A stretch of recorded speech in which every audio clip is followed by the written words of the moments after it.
Welcome to Luca and Miguel. Enjoy the video. In this video, I will explain how to play 1 versus 1 in MLB The Show. First, from the main menu, navigate to the Play tab. Next, choose between online rated for competitive play or exhibition for a private, unranked match with a friend. Finally, send an invitation to your friend using their specific platform ID to get the game started quickly.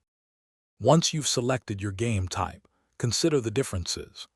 Online rated matches contribute to your overall ranking and provide a competitive experience. Exhibition games are perfect for casual play, letting you customize rules, stadiums, and teams without affecting your rank. Remember to adjust settings like innings, difficulty, and pitching interface to your preference before starting.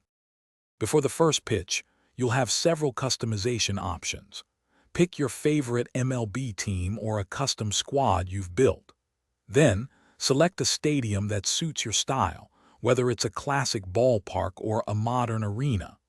Don't forget to finalize game rules, such as the number of innings and the difficulty level, ensuring a fair and fun match for both players. Now that everything is set, it's time to play ball. Enjoy your head-to-head baseball match, showcasing your skills against your friend. After the game concludes, take a moment to review the statistics and your performance. This helps you understand strengths and areas for improvement. Also, for those looking to streamline their daily routine, check the description for a link to some fantastic leak-proof meal prep containers and other great deals. They can really help you stay organized and fueled up for your next game. Thanks for watching and please subscribe. It's the best investment you'll ever make.